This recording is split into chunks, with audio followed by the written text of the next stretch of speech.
Shalom saudara-saudaraku yang dikasihi Tuhan, dimanapun saudara berada, kiranya damai dan sukacita Allah melimpah atas hidup kita semua. Sebelum kita mendengar firman Tuhan, mari berdoa. Ya Allah, Bapa di surga, kami bersyukur atas kasih pemeliharaan-Mu dalam hidup kami. Saat ini kami mau mendengar firman-Mu. Biarlah Roh Kudus-Mu menolong agar kami pun diberi pengertian akan firman yang kami dengar. Dalam nama Tuhan Yesus kami berdoa. Firman Tuhan dari Injil Matius 11 ayat 25 sampai 30. Ajakan juru selamat. Pada waktu itu berkatalah Yesus, "Aku bersyukur kepadamu Bapa, Tuhan langit dan bumi, karena semuanya itu Engkau sembunyikan bagi orang bijak dan orang pandai, tapi Engkau nyatakan kepada orang kecil. Ya Bapa, itulah yang berkenan kepadamu. Semua telah diserahkan kepadaku oleh Bapakku, dan tidak seorang pun mengenal anak selain Bapa, dan tidak seorang pun mengenal Bapa selain anak, dan orang yang kepadanya anak itu berkenan menyatakannya. Marilah kepadaku semua yang letih lesu dan berbeban berat, aku akan memberi kelegaan kepadamu. Pikulah kuk yang kupasang, dan belajarlah padaku, karena aku lemah lembut dan rendah hati, dan jiwamu akan mendapat ketenangan. Sebab kuk yang kupasang itu enak dan bebanku pun ringan." Tema kita, perbuatan yang berkenan bagi Tuhan. Saudara-saudaraku yang dikasihi oleh Tuhan kita Yesus, teks renungan kita ini adalah perikop yang bercerita tentang Yesus yang telah ditolak oleh orang-orang Farisi dan ahli-ahli Taurat. Terkhusus dalam perikop kita ini, di mana kita melihat Yesus bersyukur kepada Bapanya di sorga. Kata "aku bersyukur" di ayat 25 berarti aku mengakui, aku memuji. Jadi Yesus bersyukur kepada Bapanya. Siapakah Bapa ini? Dia adalah Allah yang Maha Kuasa, Tuhan langit dan bumi. Artinya Dia adalah Tuhan atau penguasa, pemilik langit dan bumi. Allah yang Maha Kuasa itu menyatakan kehendaknya di dalam Yesus, bukan kepada orang pandai atau orang bijak berhikmat, tetapi kepada orang-orang kecil. Yang dimaksud dengan orang pandai dan bijak berhikmat pada zaman itu menunjuk kepada para ahli Taurat dan orang-orang Farisi. Mereka inilah kaum cerdik pandai atau cendekiawan yang setiap saat menyelidiki, menelaah, dan mendiskusikan isi kitab suci. Karena merasa lebih pandai, merasa lebih tahu segala sesuatu, dan punya pengetahuan yang luas tentang isi kitab-kitab, maka ahli-ahli Taurat dan kaum Farisi ini pun tidak mau mendengarkan dan menerima segala pengajaran Yesus, sebab mereka menganggap Yesus lebih rendah oleh mereka atau tidak selevel dengan mereka ini. Saudara-saudaraku, walaupun pengajaran Yesus ditolak oleh orang Farisi dan ahli Taurat di sini, namun tidaklah demikian dengan orang kecil. Orang kecil yang dimaksudkan Injil Matius ini adalah rakyat biasa. Mereka dianggap tidak terpelajar atau orang yang bodoh oleh para ahli Taurat. Tapi justru mereka inilah yang mau menerima ajaran Yesus. Jadi mereka ini seperti anak kecil yang bersedia untuk diajar. Kepada orang-orang seperti inilah Allah berkenan menyatakannya kepada orang kecil. Artinya, orang-orang yang dianggap bodoh atau tidak tahu apa-apa tentang firman Tuhan. Kehendak Allah yang Yesus ajarkan itu ditolak oleh orang Farisi. Mengapa ajaran Yesus ditolak oleh orang Farisi? Sebab mereka menganggap diri lebih pintar, lebih pandai dari Yesus. Itulah kesombongan yang ada pada mereka. Karena merasa lebih pintar, maka timbullah rasa sombong. Kita pun bisa mengalami seperti itu. Kita sering menyombongkan diri dengan kepintaran, kepandaian, kemampuan, dan kekayaan yang kita miliki. Akhirnya kesombonganlah menjadi penghalang untuk datang kepada Tuhan dan mengenal kehendak-Nya. Saudara-saudaraku yang dikasihi Tuhan, mereka seharusnya memang tidak menolak Yesus, tetapi hendaknya mau menerimanya. Sebab Yesus adalah anak Allah yang telah datang ke dunia ini untuk menyatakan kebenaran Allah bagi manusia. Yesus bahkan bukan hanya menyatakan kehendak Allah, tapi juga memperkenalkan Allah itu kepada manusia. Yesus adalah kebenaran tertinggi itu. Yesus adalah pengantara yang mutlak dalam hal penyataan Allah. Jika ingin mengenal Allah yang sesungguhnya, maka kita harus datang dan percaya kepada Yesus. Sebab Yesus dan Bapa adalah satu. Jelas terdapat relasi persekutuan yang erat antara Yesus dan Bapa di sorga. Ini dapat kita lihat pada ayat 27.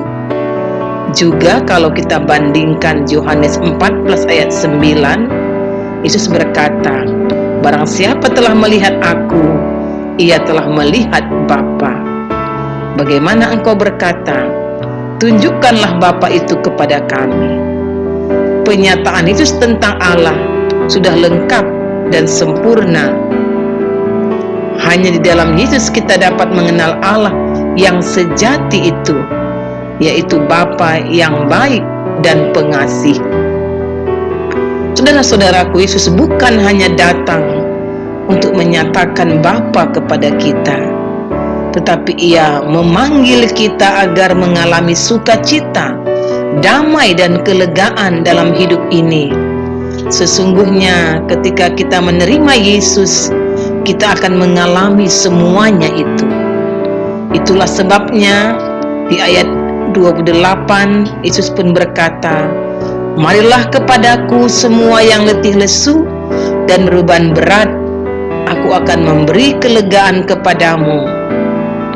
Saudara-saudaraku, siapakah mereka yang letih lesu dan beban berat ini? Mereka adalah orang kecil atau rakyat biasa yang telah dibebani oleh berbagai peraturan hukum Taurat, di mana ahli-ahli Taurat pada zaman Yesus ini membuat peraturan-peraturan agama yang begitu banyak. Ada sekitar 613 aturan. Aturan-aturan agama itulah yang telah menjadi beban bagi rakyat kecil. Beban yang membuat mereka bukan semakin dekat kepada Tuhan, tapi justru semakin menjauh. Karena itulah Yesus datang untuk menawarkan sesuatu yang lain, yaitu kuk, sejenis beban juga. Kuk adalah alat terbuat dari kayu yang terpasang pada leher sapi, yaitu hewan yang biasa menarik bajak di sawah. Istilah kuk di sini seperti salib, dipakai sebagai simbol penyerahan diri, penaklukan diri dan ketaatan kepada Tuhan. Orang Yahudi pada zaman itu sering memakai istilah kuk ini sebagai lambang kesetiaan mereka kepada Tuhan. Namun kuk yang ditawarkan Yesus ini bukanlah beban yang akan melemahkan iman kita. Sebaliknya, kuk yang dipasang itu merupakan beban yang akan membuat kita nyaman, kita akan merasa enak dan ringan. Di ayat 30 Yesus berkata, "Sebab kuk yang kupasang itu enak dan bebanku pun ringan." Itu artinya ketika kita memutuskan untuk mengikuti Yesus, hal itu jangan menjadi suatu beban yang memberatkan, melainkan meringankan kehidupan kita. Bagaimana kuk itu bisa menjadi ringan dan enak? Hal itu tergantung pada hati kita masing-masing. Jika kita sungguh-sungguh mengasihi Tuhan dengan segenap hati, maka kita tidak akan menganggap segala perintah Yesus itu sebagai beban yang berat.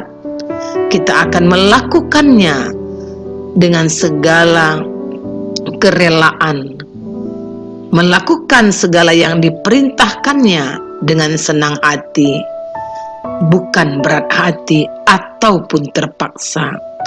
Sebab kita tahu bahwa segala perintahnya itu indah, baik, juga berguna bagi kita dan dunia ini.